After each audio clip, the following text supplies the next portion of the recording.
उस्ताद Mohammad Zakaria Bullo, head master government boys elementary school main Kandra, जेको असांजो हींअर प्राइमरी मां अपग्रेड थियो आहे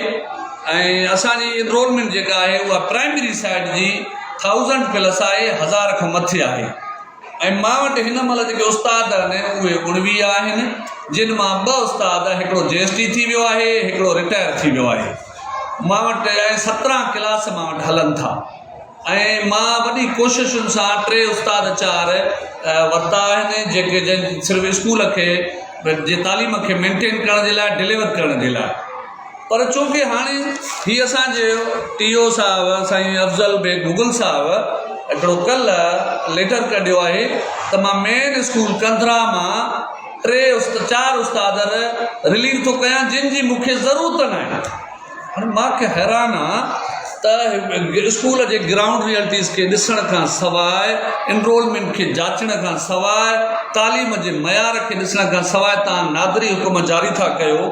ऐं तव्हां अॻे ई असांजे ॿारहाड़ीअ जा केतिरा ई स्कूल बंदि करण ते पुॼाया आहिनि। तव्हां केतिरा ई उस्ताद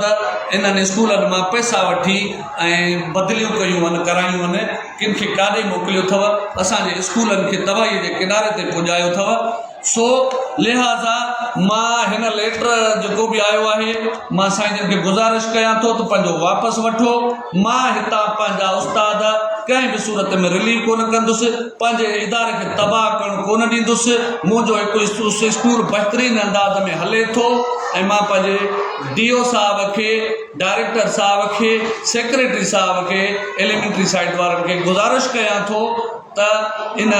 जो नोटिस वठनि ऐं असांजे इन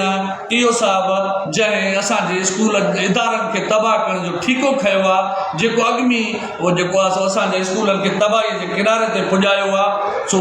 त असां अहिड़े क़िस्म जा जेके उन जूं एक्टिविटीज़ आहिनि उनखे रोकीनि त ॿी सूरत में जेको आहे असां पंहिंजे तालीम दुश्मन पॉलिसीअ खे, मां पंहिंजे ऑफिसर साहिबान खे गुज़ारिश कयां थो त पंहिंजी तालीम दुश्मन पॉलिसीअ खे तर्क कयो ऐं इदारनि खे तबाह करण जा इरादा ख़तमु कयो। ॿी सूरत में असां पंहिंजे इदारनि जी हिफ़ाज़त करणु ॼाणूं था। उस्ताद Mohammad Zakaria Bullo, head master government boys elementary school main Kandra ऐं सदर पेटेल तालका रोड़ी।